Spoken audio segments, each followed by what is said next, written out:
দলের দেখাচ্ছে দাঁড়িপাল্লার বাংলাদেশ, সব দলের দেখাচ্ছে দুর্নীতিবাদ, লুটপাটকারী, টাকা পাচারকারী, সন্ত্রাসীদের দেখাচ্ছে জামাত ইসলামী বাংলাদেশ, ঠিক না বলে? এই জন্য আজকে ওনারা দিশেহারা হয়ে গিয়েছেন। আমরা দেখছি আওয়ামী লীগের সময়ে আমরা বলতাম আওয়ামী লীগের বিএনপির কি আছে বলেন তো, প্রচার সম্পাদক আছে। এখন দেখলাম আমরা দায়িত্ব দিই নাই, কিন্তু কিছু কিছু লোক ভিন্ন দলের তারা নিজেরা জামাতের কি হয়ে গেছে বলেন তো, তারা জামাতের প্রচার সম্পাদক হয়ে গেছে। আপনাদেরকে নিয়ে ভাবেন, নিজের সরকার তেল দেন, নিজের দলকে নিয়ে ভাবেন কেমনে ক্ষমতা আসবেন। জামাত নিয়ে গবেষণা করলে আরো ক্ষমতা থেকে বহু দূরে আপনার অবস্থান করবেন, ঠিক না বলে?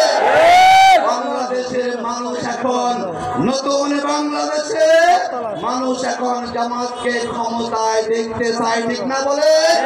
কারণ জামাতের রাজনীতিতে কোন সাদাবাজি আছে, দখলবাজি আছে, টেন্ডারবাজি আছে, বাজার দখল আছে, ঘাট দখল আছে, ফুটপাত দখল আছে, পাথর দিয়ে মানুষ মারা আছে।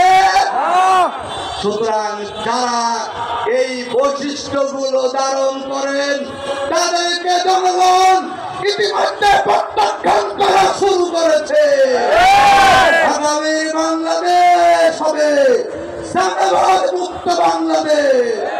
আগামী বাংলাদেশে কোন দল রক্ত চক্ষু দেখিয়ে মাস্তানে গুন্ডা বাহিনী দিয়ে যদি আপনারা মনে করেন জনগণকে ভয় দেখাবেন, যেই জনগণ বুকের রক্ত দিয়ে প্রতিবাদকে দাঁড়িয়েছে সেই জনগণ কখনো সন্ত্রাসীকে বরদাস্ত করবে না। আমরা শুনতে পাচ্ছি এই বাড্ডা এলাকায় আসলে কতিপয় ব্যক্তিরা গোপন মিটিং করছেন কেমনে কেমনে কেন্দ্র দখল করা যায়। এই মিটিং গোপন থাকুক, দয়া করে ওপেন করবেন না। যদি ওপেন করতে আসেন জনগণের পক্ষের মুখোমুখি আপনার হবে। এবার জামাত লাগবে না, এবার জনগণ বলেন তো কি করবে? ভোট কেন্দ্র পাহারা দিবে। কোন মাস্তান কোন গুন্ডার কাছে জনগণ আপোষ করে এবার ভোট কেন্দ্র ছেড়ে দিবে না। আমরা বলবো সময় থাকতে আপনারা ভালো হয়ে যান। হয়তো জনগণকে নিয়ে যদি আপনারা হয়তো খেলা বন্ধ না করেন, নির্বাচনে আপনারা তার কড়াই গন্ডায় জবাব পাবেন। সম্মানিত ভাইরা, বাংলাদেশ জামাত ইসলামী ইতিমধ্যে আপনারা জেনেছেন সারা দেশে জামাত ইসলামী তার নমিনি ঘোষণা করেছে।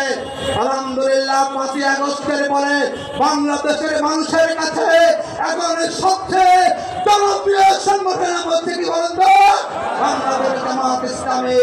আমরা মনে করি জামাত ইসলামের আমির যেই কথাগুলো বলছেন মানুষ তা সদরে গ্রহণ করেছে। মানুষ মনে করে দুর্নীতি মুক্ত বাংলাদেশ গড়তে হলে, সাদাবাজ মুক্ত বাংলাদেশ গড়তে হলে এবং বাংলাদেশে যদি আমরা বিদেশে টাকা প্রচার বন্ধ করতে চাই, আগামী নির্বাচনে জামাতের কোনো বিকল্প নাই। আমরা মনে করি বাংলাদেশের আগামী প্রধানমন্ত্রী হবেন আমিরের জামাত ডাক্তার শফিকুর রহমান। জনপ্রিয়তা এখন বলেন তো সবাই শিখছে না?